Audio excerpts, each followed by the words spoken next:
Get ready for another microdose. And hey, if this information is jiving with you, then check out the full episode. The link is in the show notes. Enjoy the ride.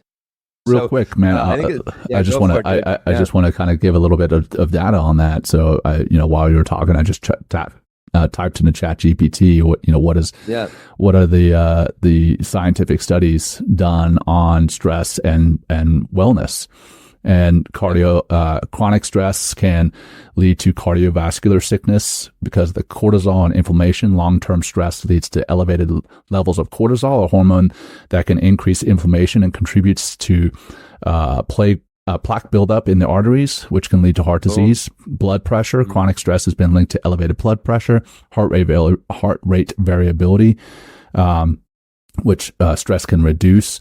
Then another big one is acute stress and heart attack. You can have broken heart syndrome, which is a real thing. As you have stress throughout it, it's an acute emotional or physical stress can cause temporary condition where the heart's main pumping chamber weakens, mimicking a heart attack. And this is often referred to as stress-induced cardiomyopathy. Stress and unhealthy behaviors. So you become more, likely to do some risky things that are not good for you, eating emotionally and obesity, work-related stress, depression, anxiety, and the list goes on, man. I'm scrolling.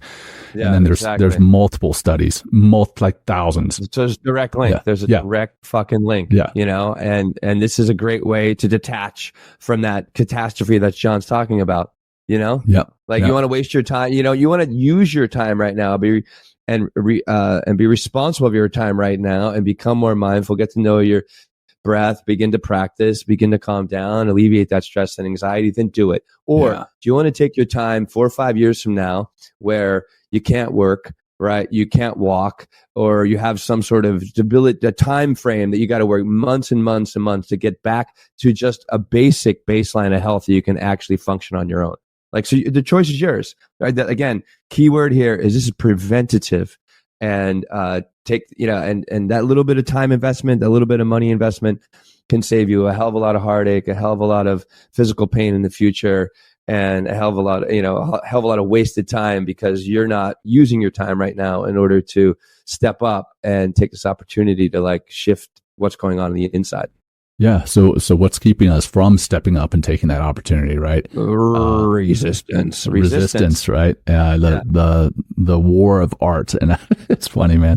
I feel bad because I recommended the war of art the other day, a couple weeks back.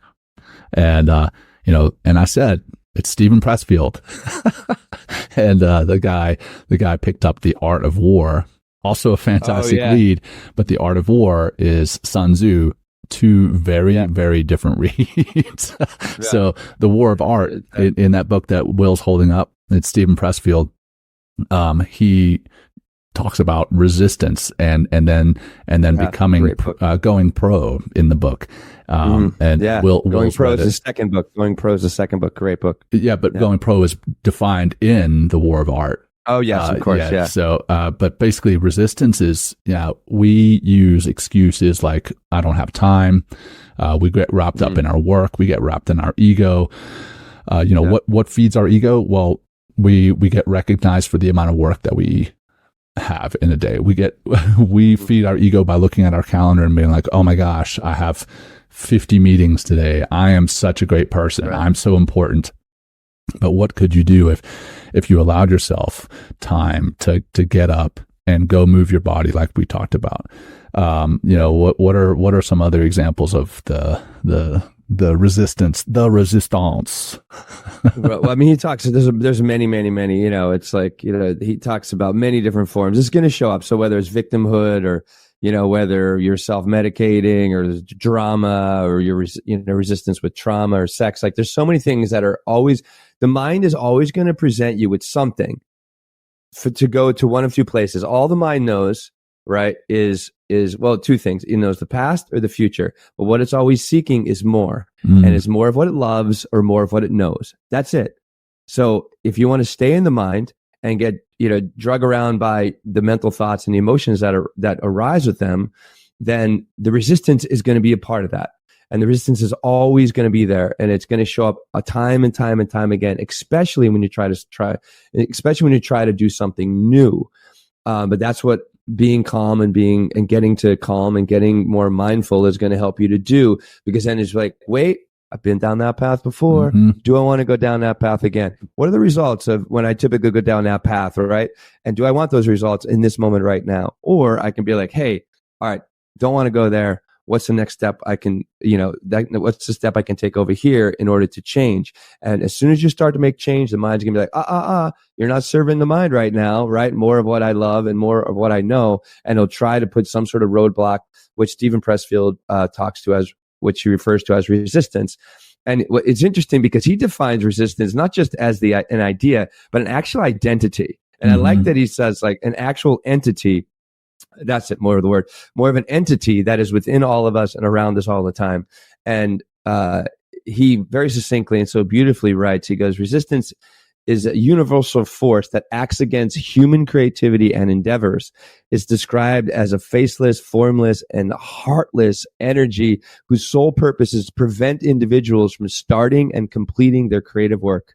Mm-hmm. Resistance manifests in various forms such as rationalizing, fear, anxiety, procrastination, self-doubt, and even sabotage by others. It is an internal sensation. Think about that. It's an internal sensation that is more powerful than any external obstacle and is particularly potent when individuals attempt to pursue work that is important to their soul's evolution. Wow. Right? Mind-blowing, yeah. That is...